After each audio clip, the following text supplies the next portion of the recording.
Começa agora. Diário Econômico Original.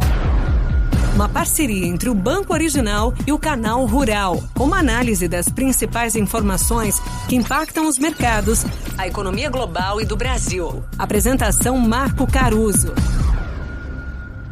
Bom dia e bem-vindo de volta ao Diário Econômico Original de hoje, quarta-feira, dia 16 de novembro de 2022. Começando pelo externo, já que foi feriado aqui ontem, a gente teve um retrocesso e duas melhoras dentro daqueles 5 grandes temas que eu trouxe aqui segunda-feira, olhando para o externo. Como a leitura do cenário internacional para mim passa por essas 5 placas tectônicas, eu sugiro fortemente que você dê uma ouvida nesse episódio de segunda, o episódio 63, se ainda não o fez. Enfim, começando pelo primeiro avanço positivo de ontem, os preços ao produtor dos Estados Unidos subiram apenas 0,2% em outubro, abaixo da mediana das expectativas que estavam girando perto aí de 0,4%. Essa nova surpresa de inflação para baixo reforça o alívio que o relatório da semana passada trouxe já para os preços ao consumidor americano e acaba alimentando aquelas esperanças de que os juros globais estão perto do seu teto nesse ciclo de alta de juros que a gente está vendo. E aí com isso as bolsas subiram e a curva de juros futuros cederam lá fora ontem. O S&P 500, por exemplo, fechou com alta de 0,9% e até agora acumula ganho de 14% desde a mínima intradiária que a gente viu lá em meados de outubro. A outra melhora e o outro retrocesso também ficou dentro da caixinha geopolítica. De segunda para terça, o Xi Jinping e o Joe Biden sinalizaram o desejo de melhorar os seus laços entre Estados Unidos e China numa reunião que aconteceu antes da cúpula do G20. Já do lado negativo, a Rússia lançou mais de 90 mísseis em toda a Ucrânia, dias depois deles recuarem e perderem a cidade de Kherson, que eu falei aqui na segunda. Mas o que mais me preocupou foi a possibilidade da morte de 2 poloneses perto da fronteira com a Ucrânia ter acontecido por conta desses mísseis russos. O governo da Polônia, inclusive, convocou uma reunião de segurança de emergência na noite de ontem.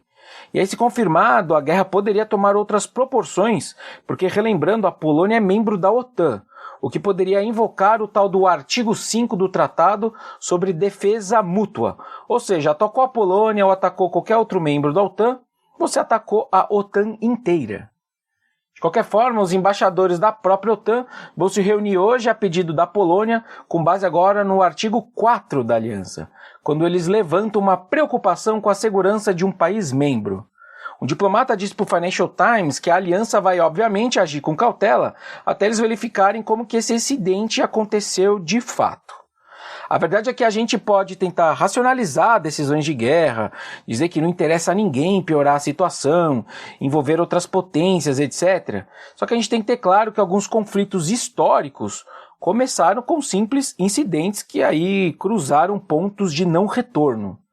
Mais uma vez, eu não tenho vantagem comparativa para discutir esse assunto, mas ontem me parece que o mundo deu mais uma pirueta em gelo fino. Atualizando agora algumas notícias políticas aqui do Brasil, me parece que as mais importantes são as que indicam que a PEC da transição está longe de um consenso.